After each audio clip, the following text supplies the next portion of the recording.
Well, happy Monday, everyone. Had a good weekend. Did a bunch of moving of stuff from a house we were renting in Nanaimo up to here. We're getting rid of it by the end of the month, and we'll be here all the time now.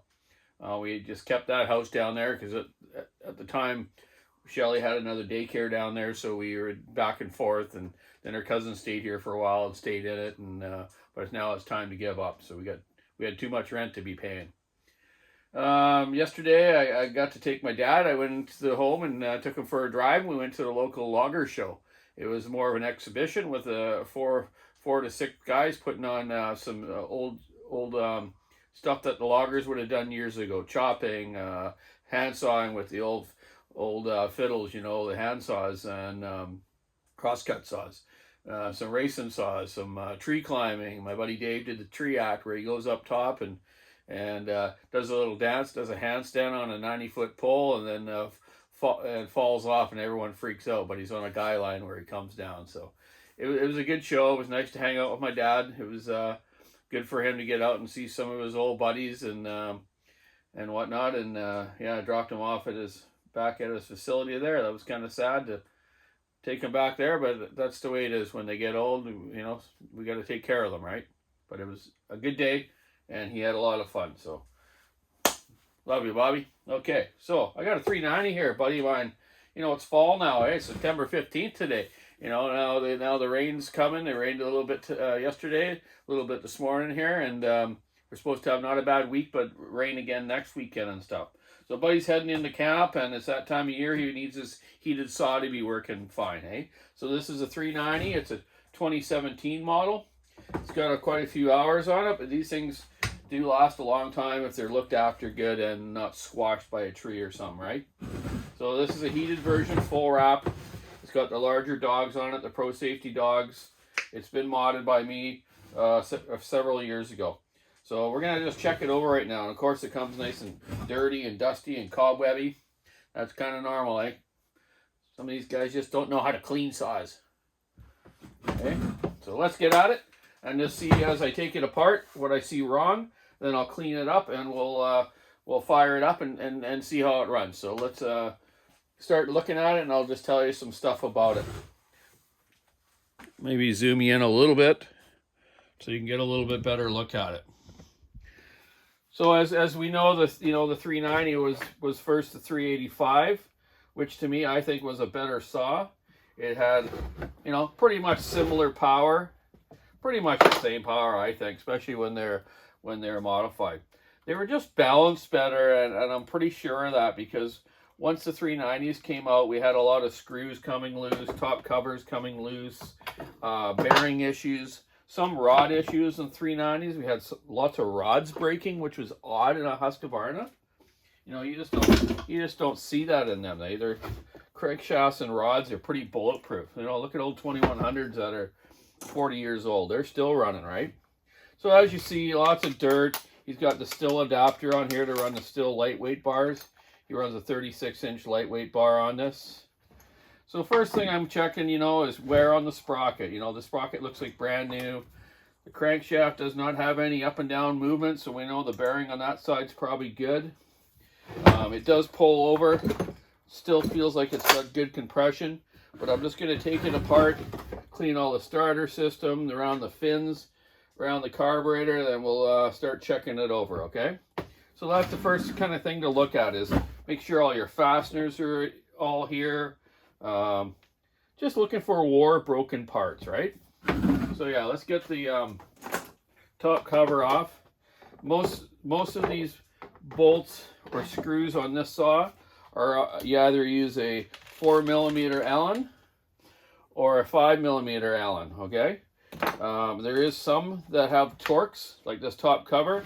We're going to need a Torx for this top cover bolts. So they kind of were doing half and half Torx, half Allen then. And now they're pretty much all Torx on newer Husky 500 series and newer 372X Torx.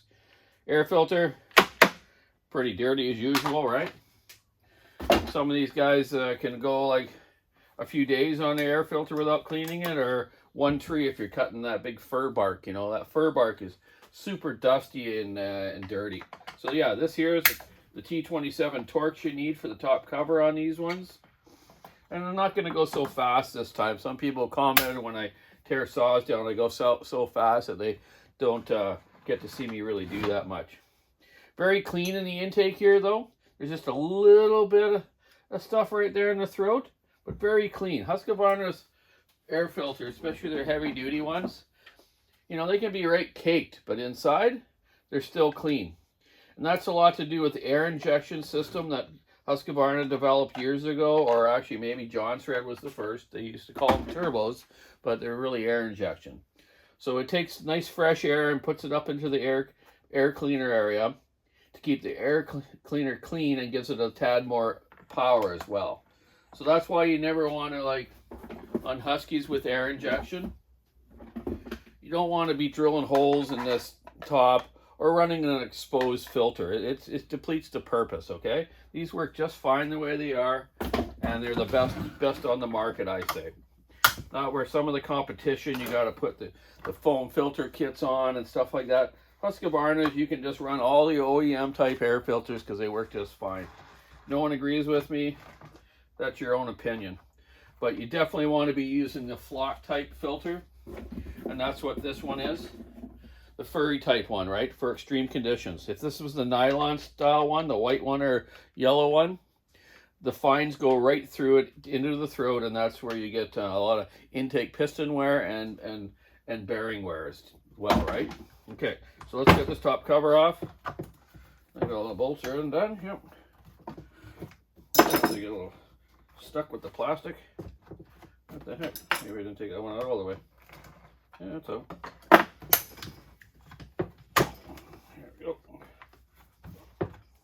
Glued itself on there. What the heck? Come on. Making me look weak. Yeah, there we go. Plastic's kind of bonded to itself there. It's been on there for a while, moving around. You notice on this too, on these top covers, because they were coming loose, we actually took these sleeves that go into the cover here, and we flip them upside down. So that way so the screw is and grind it off just a little bit on the bottom, so that the cover sits down tighter. Okay, if you don't do that, they come loose. So what I've noticed on this already is I take it apart. Yeah, it needs good cleaning, but our air injection tube here is broken, so that doesn't help keeping the filter clean. That's probably one of his reasons it's more dirty in here than usual. So we're going to replace that when we go put this back together, of course, right? So that's the things I'm looking for when I take them apart. I'm going to now just take this rubber piece off the carb adjuster here, where you can adjust the carburetor on these, because they do have an adjustable carburetor. And I'm going to, you know, look at the throttle system right now. It's coming back to idle, and it seems to be pretty smooth, but I will inspect the wire before I send it back out, of course, right? It seems to be good, and that's one of Husqvarna's problems too, is the throttle cables. They get worn as they rub through this area, and then it starts hanging up or it doesn't go back to idle. And the way to check your throttle cable if it is working properly, it's quite simple. You basically just undo this throttle off the carburetor little bracket here, and just check it, okay? It goes full open, goes back to idle, okay? So now if you put the wire back on and do it, it still goes to idle and goes full open, even with the trigger or by hand, so you know that cable's actually working right, okay? So we're just gonna leave it hooked up, take the starter off now, look at the switch wires and the plug wire, make sure it's not rubbing anywhere. Just pop my switch out there now, they just pop out with a screwdriver. Our wires are attached on here, they just seem a little tight though, but I'm gonna take the starter cover off now and look in there, okay? It's got a little bee's nest or something gonna start growing there too. Whew. I always find weird critters in these saws, eh? Let's check out our spark plug, okay? Check out our plug cap. You know, tug on the wire from the cap, make sure it's not broken inside. Sometimes the little spring piece that goes on your spark plug breaks, then you won't get the proper firing, or it'll misfire. This has got a solid top spark plug cap on it, which is the best way to go on any spark plug these days. Make sure you always have the ones that are like a solid piece on top, the little cap here. This one is not. This is an older Bosch one. And with the newer saws like M-Tronic and Auto-Tune, you really need to use the solid top ones. Or if this thing comes loose and moves around, it interrupts your spark and interrupts your whole running of the motor. We'll just pop the plug out now. Have a look at it before we take the starter off. Pretty gross. Look at the carbon, big chunk of carbon on that side, eh? Look at that. Hey, you see that? Yeah. So anyways, that'll be replaced, of course, right? We'll just screw it back in loosely because I'm going to go outside and blow this off, okay? Okay, let's get our starter off now. And here, yeah, they don't have the Torx, but they have the 4mm screws, which strip easy, eh? They're terrible setup. Allen bolts, you really got to make sure the heads are clean before you take them off, or you can strip them easy. Where Torx, they're not as easy to strip. They work pretty fine. Way better than Allen's. Hope everyone had a good weekend. You know, fall's coming. Like I say, the rain just started yesterday, and we're supposed to have a nice week, but then next weekend's supposed to be quite a bit of rain again. Okay, we got our starter off. Check the condition of our rope. It's coming to the end of the rope fine. Springs back good. Not a lot of wear in here. Check these pulleys. Make sure they don't have a lot of center wear to them. Okay, that seems good. Put that in our box, kerplunk. Check our starter pawls and our flywheel. They look in good shape. Switch wire seems to be hooked up okay, but I'm just going to undo it so I can take this, what they call the air conductor, off. This black shield is called the air conductor. It conducts the air to go up into the air injection and the air to go across the cylinder for cooling, right? This is broken as well, so we're going to replace that as well. So we'll just undo this, kerplunk, throw this in the box, and we'll look at our wires here. There's a switch wire. Why someone's repaired this. It's got some repair joint on it. We'll have a look at that, make sure it's working okay. So there's our air injection tube here, the little black piece, which we'll replace, and the air conductor here. I'll just take the starter bushing out of here. This is something that a lot of people lose and don't put back in properly. On the brake handle for the starter, one starter bolt has this bushing. The flat part of it, the big area, goes against the case and through the handle when you put it back together. But take that out because you'll probably lose it when you go blow the saw off. So we'll take that off. We're going to turn the saw around and take the clutch cover off so we can clean around that clutch as well. It seems to be spinning fine, but there's a lot of debris in there. So that's part of a service on these saws. You should always take the clutch drum off, inspect your sprocket. This one is like brand new. And check your drum too. Make sure it's got no cracks. Make sure it's not wore right through, which it isn't. Husky clutches, these style ones with these kind of C springs, not the garter type springs or the little tiny ones, they seem to last forever. These clutches are pretty much a lifetime of the saw and hardly ever break clutch springs. Huskies just don't go through clutch springs like Stills do and other manufacturers. Not all of them, but most of the good models, eh? Check your bearing surface in your drum here. Make sure that the hard surfacing hasn't come off, which this one is actually coming off a little bit, but it's not bad. It wasn't real floppy on there. If I have a spare one of these, I might put it on. That's in better shape. I'll have a look in a minute. And yes, most Husky professional saws from years ago all have grease holes in them. So when the clutch is all together on, you can simply take your grease gun, which I'll show you here, which is a tip greaser or a small miniature grease gun like I have here. You can buy these online, and you basically either take the drum off and do the bearing, or when it's all together, you just go through the end of the crankshaft, and it comes out this little hole to grease your bearing. Most loggers don't do it because most of the time the chain oil runs in there and gives it good lubrication. But if the saw's been sitting around a long time, it's just part of a proper maintenance. Like I say though, most guys never do them. They should though. Okay, so that's off. We've inspected. We looked at the clutch. The worm gear down there seems to be in good intact. Good. most of the time worm gears on Huskies only ever break if a clutch spring is broken and then broken it, and then it takes out the oiler too. So we're just going to clean this up around in here.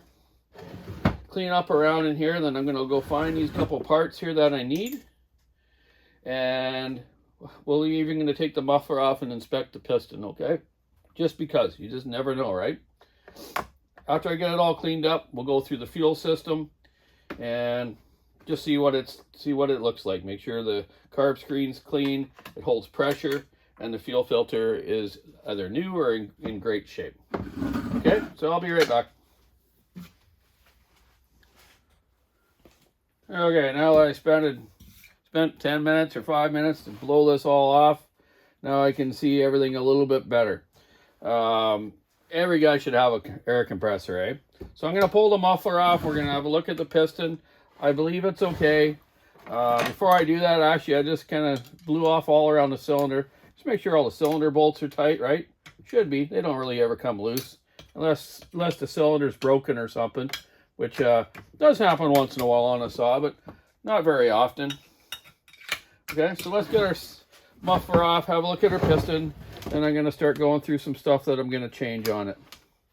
We're going to check out our heater wires and the heater, so we know when the customer goes back to the bush that the heater's working for him. He doesn't want to go up a big long hill. Oh, geez, that's tight. Let's use our ratchet and our socket here. Doesn't want to go up a big long hill and get up top there. It's raining like crazy and blowing, and he goes, "Oh my God, Donny, my heater is not working. I'm gonna come down and punch you in the mouth." Not really, but anyway. So let's get this off. Watch you don't cut your hands on these dogs. They're super sharp. I cut my hands a lot on these things. Just be careful when you're working on it. Okay, muffler off. Okay, that's a 5mm Allen socket, 3/8 drive socket. This is supposed to be a 4. I grabbed the wrong one. Take the 2 lower bolts off. You don't need to take the top bracket 2 bolts off, okay? Just the two lowers and the 2 uppers. Okay? Set them aside in your box. Your plunk. You might even put this back on right away. Okay, piston. Yeah, it looks perfect. Okay, a little bit of carbon buildup on that exhaust in that port, but not a lot. It looks like I polished it pretty good. There's a little bit of carbon buildup about halfway in the port up this way, but it looks cherry. Actually, this thing doesn't look like it's got a lot of time on it. It's just dirty. So I'm going to bolt this muffler back on. The bracket was actually on wrong. It goes that way, not the other way. So someone's had that off and never put it on right. So we're going to put that on properly this time. Not that it made a huge difference, but we'll just do it right, eh? Okay, so let's get this on. Always use red Loctite I use on the muffler bolts, dog bolts, most of the bolts that you have problems with, okay? Don't need to put Loctite on cylinder bolts or crankcase bolts or anything. Just your muffler and your dogs. So we'll just get these in by hand with our 5mm T-wrench. I always wear this headlight too, you see, eh? Because I tell you, man, you just get these blind spots. So you can see in there, and you can see exactly where that bolt's going in. Okay, got it started. Get this one. Get it started. Okay. And inspect the muffler while you have it off. Make sure it doesn't have any cracks. This one doesn't. It's just a little rusty, obviously. It's got the screens in it for sparks, for fire season, you know. Forestry regulations. Okay, we got those 2 top ones in. We'll grab our 4mm T-wrench now and our bolts back. 2 lowers. I'm going to put back on, little Loctite. I got my Loctite bottle glued to a piston, so that way it stays on your bench nice and square, doesn't fall over and leak out all the time, because I never put the cap back on. Why bother? I use it all day, right? Okay, so that back on. You can just run these screws in with the Allen socket. just so it touches, and then do it up by hand after. I'll do the top ones up first. Good hand crank to it, eh? There's no torque valley really. Okay, both tight. Tighten the lower ones by hand. That's why I got carpal tunnel from using these things all my life. Okay, muffler's back on. Now I've inspected the clutch area, cleaned it all up. The chain brake works nice, working okay. If you find that it snaps on easy and it doesn't return right, you should take this cover off around your spring mechanism and your brake mechanism and clean it out, okay? But this one's working fine. There's no reason to have to do that. Okay, so we're going to put the clutch drum system back on and put a little grease on that bearing. Let's put that on bearing on first. Get a little grease here. Oh, it's kind of empty. Okay, hang on. I got some grease over here.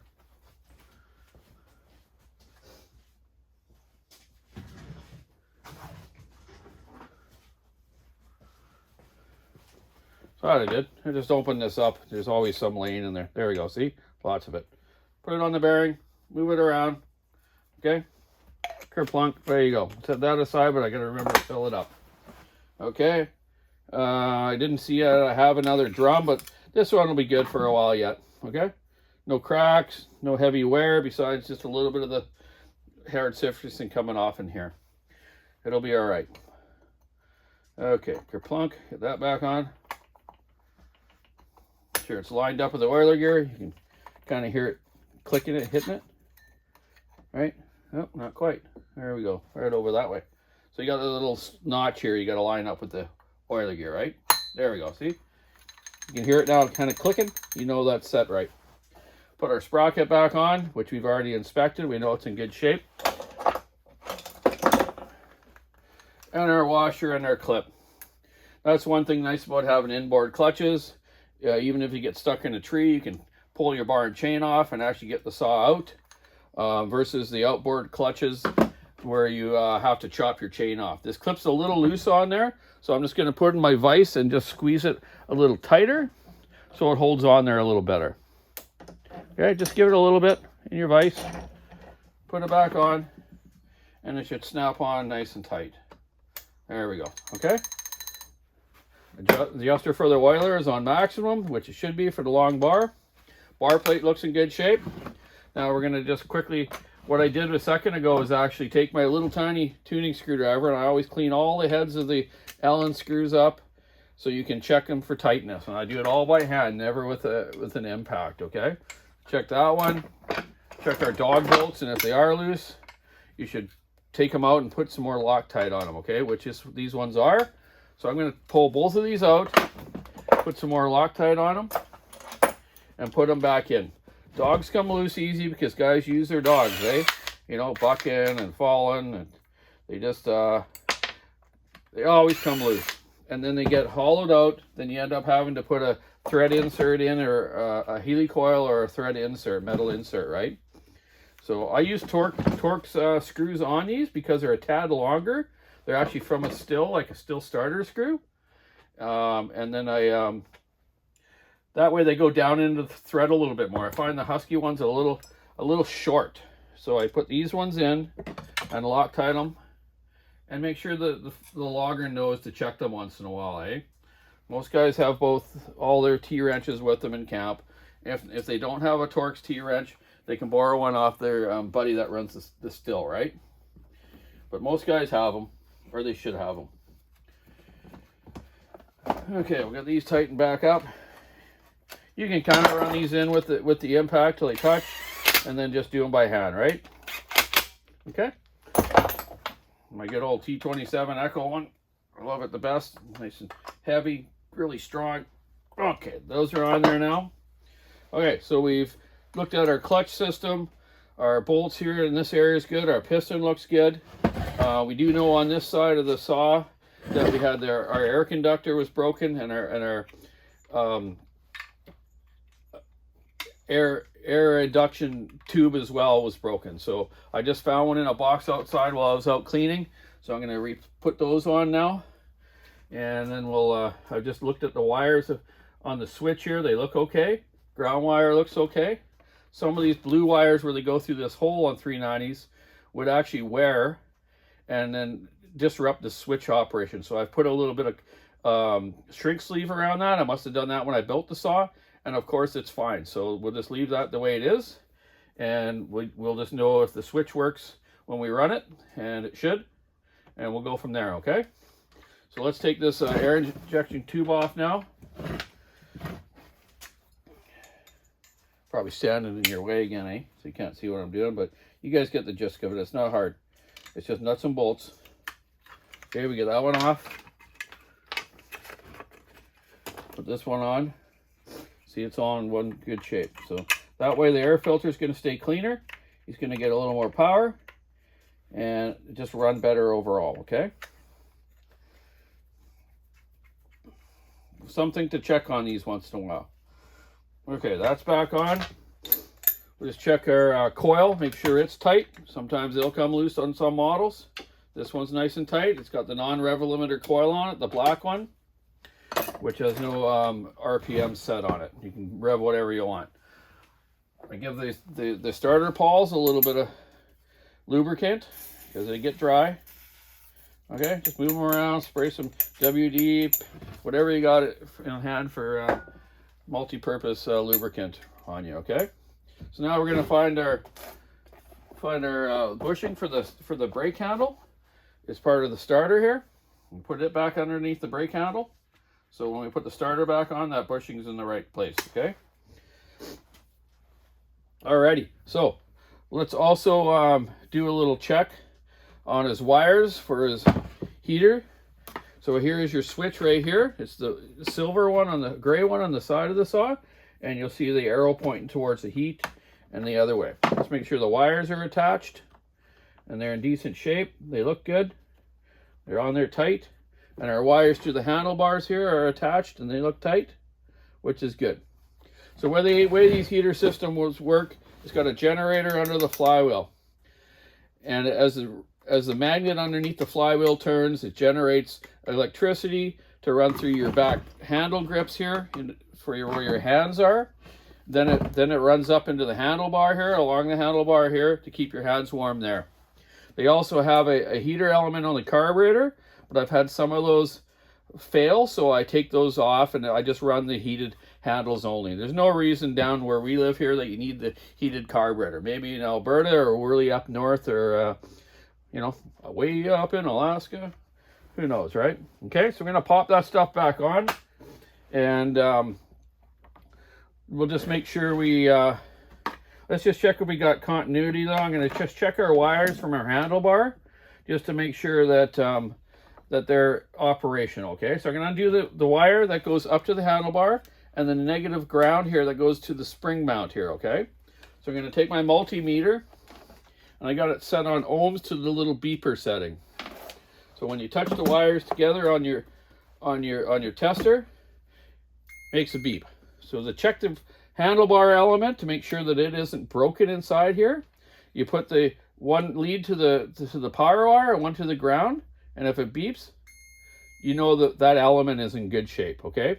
There is different readings from Husky, like on ohms and stuff about that, but I've never dealt with that. I know if those wires are working, they normally work fine. So now I'll just check from my switch to my power wire. Okay, that's on. So we know we have it's continued loop. Now I'm going to test my top of the switch when I turn it on. So it's working on both. So that switch is working, and the wires are intact that lead into this back handle grip, and the wires are intact from the generator to the switch to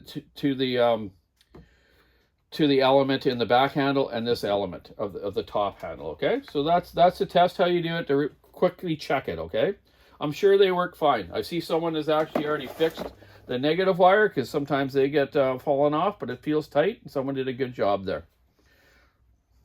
Okay, so we're going to hook the wires back up. Hook our ground one back up.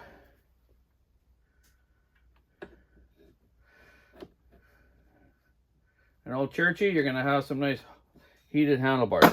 And I'll put a tie wrap around here so these wires don't get tug around, okay?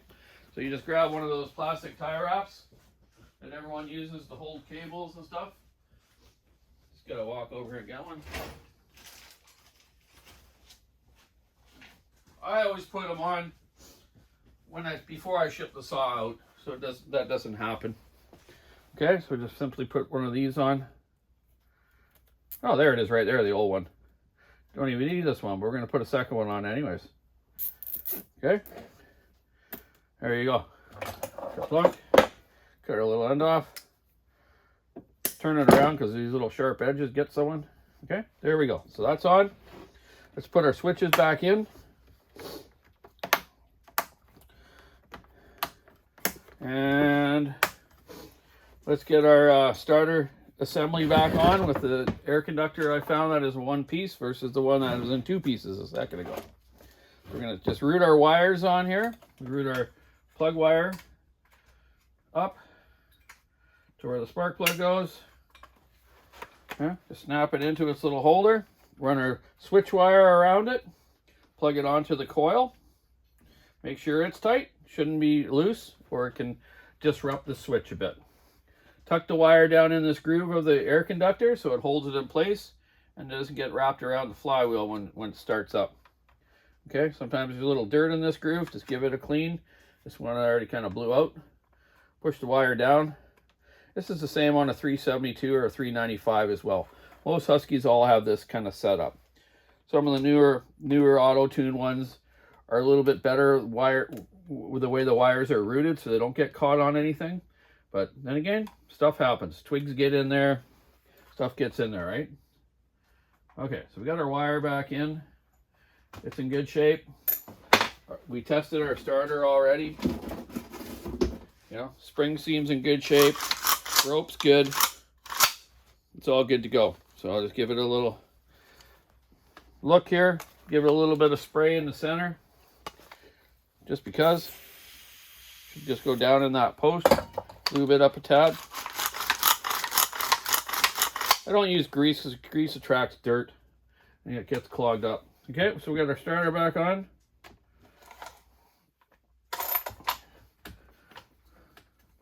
Sometimes you gotta just get that bushing in there just right. Okay, there we go. Now I can use my impact just to kind of run these bolts down, but of course I'll do them by hand after. I get these long Allen sockets from Snap-on in 4, 5, and 6 mil. They're the way to go, man. They're very hard on the end. If they get rounded a bit, just file them off with a raker file and get them square again. If you grind them on a grinder, you get them kind of too hot and loses the temper. Okay, check all your screws by hand. Every other screw while you got this wrench out. You know, I'll check my mount screw, my bottom handlebar screws, every screw you can get onto, okay? They all just need a little bit. Okay, so there we go. Starter's on. We're gonna find ourselves a new plug to put in it. There we go. Nice new Bosch right there with a solid top. BPM R7A, which is the preferred plug on pretty much most pro saws these days that have this size of plug to it. Not the, it's 14 millimeter versus the 10 millimeter that some of the saws have now. Get our 3/4 socket, tighten that up.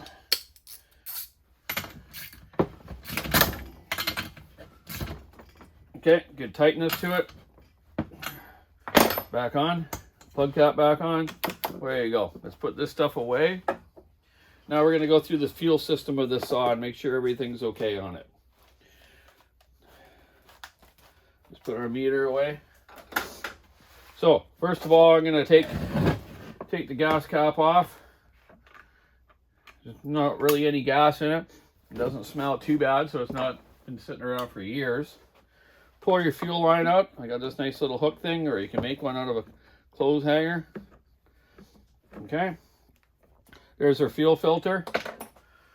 Now we're going to take our carb tester. And where are we at here? Here's my little adapter. One sec here.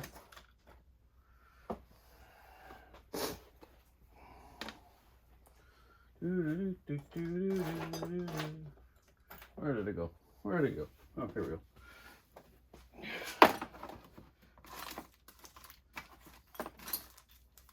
Yeah.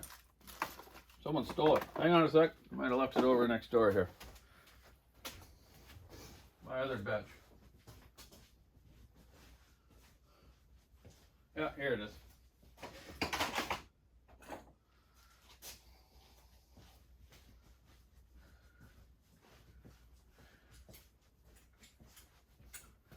Okay, we're going to put our carb tester on our fuel line and make sure it holds pressure so we know that the fuel line's in good shape and the needle and seat is not leaking in the carburetor. Pump it up to about 10 pounds. It's holding pressure. Give it a little tug. No problem. Okay. Fuel filter looks like brand new. Let's test it. I kind of blow in and out of it. Yeah, it's been changed recently, so that's in good shape. So we know our fuel line is in good shape. Our fuel filter is good. I'm not going to check the vent. It's got a vented cap on it. I'm going to look at the fuel line here. It looks good. So now I'm just going to pull the carburetor off. Or I'm just going to go through the carburetor. I'll just come right back after I get it off. Okay, let's get our carburetor off. Our 2 bolts here. Now I'm using a 3 millimeter Allen, which is a Husqvarna service tool, or you can buy them wherever. It's 3 mil though. This is a Weehaw one. Weehaw is a very good quality Allen wrenches. Okay, get both bolts out. Put them in our box. Take the throttle line off. Let's take our pulse line off the top, off the pulse fitting of the carburetor. That's the one that the pulse line is the one that runs to the crankcase. Okay, our fuel line off that runs to the tank. Okay, give it a little check on the end, and if you don't have something laying around, Golf Tee works good to put in the fuel line so it doesn't leak fuel all over you and all over your bench. Okay, undo your choke rod here. Pull the carburetor off, and we'll just give her a little clean and take it apart and show you how that operates.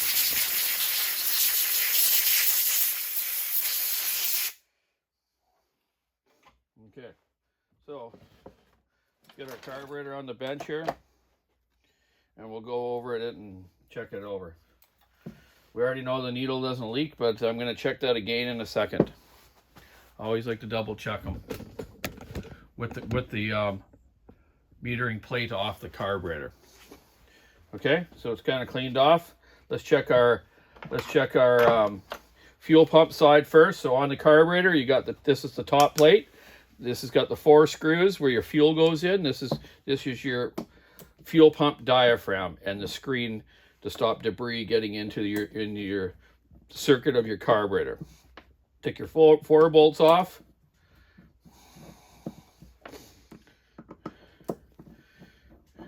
Give it a little tap. Comes right off. Screen's in decent shape. Got a little chunk in there, but pretty darn good. Fuel pump diaphragm looks good. There's no like wear on these flaps. The little air holes here get a little bit of sawdust in them, but that's nothing. That's just air breathing. Just give them a little blow. So this side looks perfect. Okay, so we're just gonna put this back on, and on this side of the carburetor, always the fuel pump diaphragm, like the brown one here or black, which one you have, will go on first, then your gasket and your cover. Okay, make sure that gasket's good. It is. Put the cover on, and your screws back in.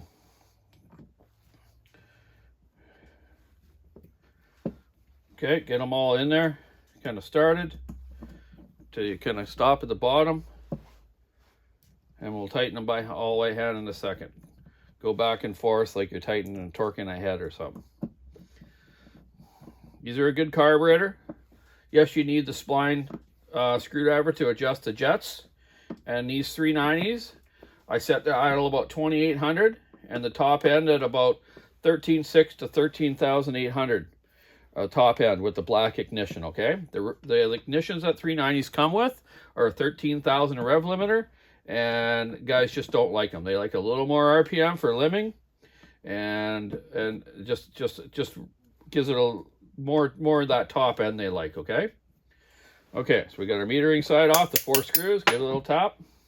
Sometimes in this one you got a little air hole for the metering diaphragm. Make sure it's clear. Okay, sometimes sawdust gets in there. Okay, so just make sure it's clear. Looks fine.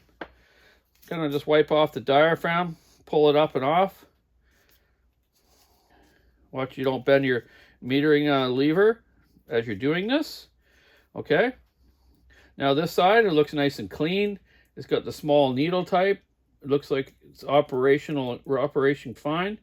Our Falcon arm here is level with the body of this carburetor, which is good.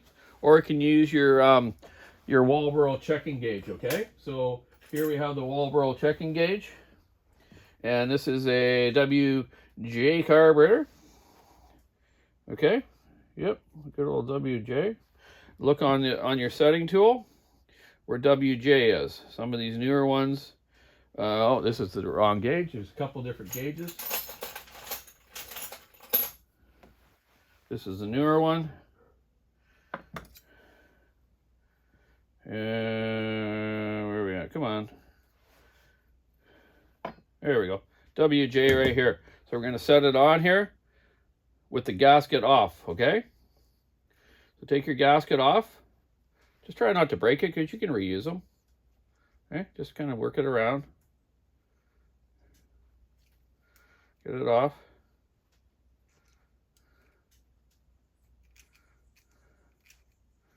If you do wreck it, just put another one on. I shouldn't know.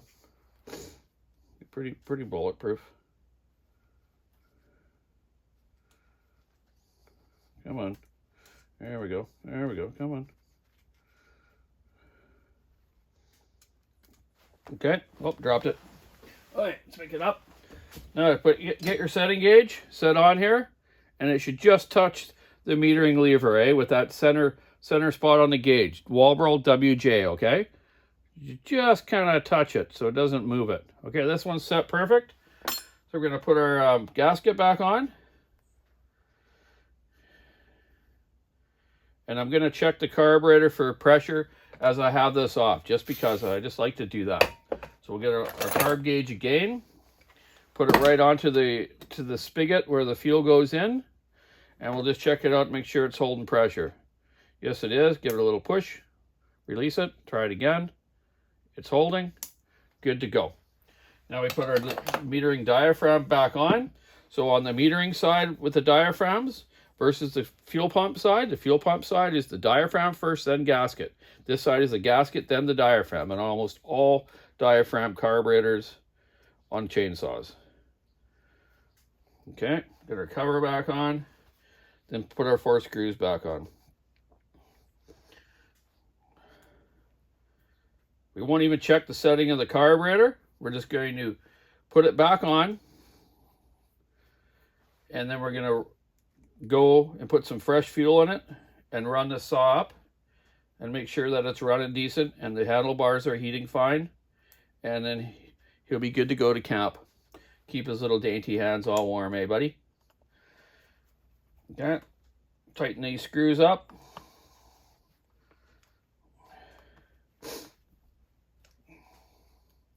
Bit of a long video, sorry, but this is what I do. Okay, so yeah, let's get our carburetor gauges back in our drawer that I keep them in. The Zamo ones and the Walbro ones. Now we're going to take our carburetor and put it back on. We're going to obviously check our carb boot and our flange here where it bolts on. Nothing looks cracked or ripped. It looks good. We know our throttle cable was good and our fuel line was good and our pulse line. So now we're going to just put the carburetor back on with our 3 millimeter long screws with our 3 millimeter Allen wrench.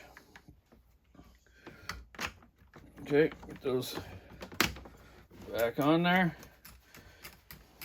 Make sure when you put that carb on too, if you've blown it off with compressed air while the carb's off, make sure that little metal ring's in the boot there, okay? I should have just showed you that, but it was there, okay? We get our screws on. hook our throttle lever or line up. It's so easy. Just open the throttle, put the line on, snap her back the way it is, okay? Same on a 372. These aren't hard to work on. Okay, screws are good and tight. Okay, hook our choke back up. Just plop her in, kerplunk. Our pulse line on. Might want to use needle nose a bit just to slide her on. Blunt needle nose so you don't wreck the hose. Okay, that one's on good. Now take our golf tee out so we can go golfing again later. And put your fuel line back on there. Okay, there we go. Carburetor's back on. Now, so we've done the clutch side is good, the starter's good, our wires all look good, engine looks good. So now we're going to put the top cover back on, and then we're going to go out and clean our air filter and put the air filter back on. Oh, let's get our little carb adjustment sleeve on there. Okay, so just make sure it's all clear, good shape, so we can get at the adjustment needles if we need to when we go around the saw. Okay, kerplunk, that's on. Everything here looked okay. Let's put this back on. Remember, this top one had torques. So let's get our torques bit here. Run these down. And check them by hand after. Okay, our T27. Tight, tight, tight. Okay, so now I'm going to go just blow this off with compressed air good. A good way to wash them is actually just take them into your sink, in your kitchen sink. Wash them with hot soap and water, rinse them out really good with hot water, and let them dry. So that's how you should clean these properly. Never oil them because you clog them up, and then the saw will run rich and won't tune right. So I'll go clean this, put it back on here, then we're going to go out and test this saw and see how it runs.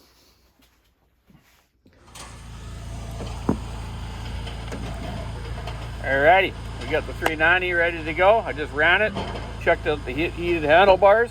They seem to be working fine. You got an on and off switch on them. Let's start it up, check her out.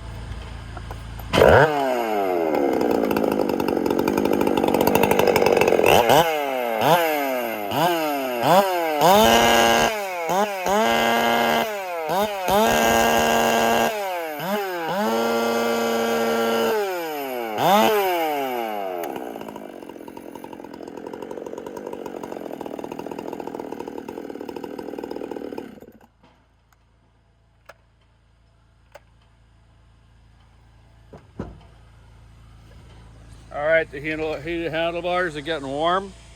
Warm back here on the grip I can feel. it starting to heat up right here. So bonus is the old 390 that was dusty dirty. We just give it that good checked over. And I went right through it with you guys the way I would do any other loggers every day. So it's good to check every little thing over on them so the guy can go to work and produce good and not have any problems and have to come home and give me crap. So keep the saw on the wood, sticking nice, you're rubbing the road, your saw is tuned up good, keep them sharp and fresh fuel. We'll catch you all later. Bye now.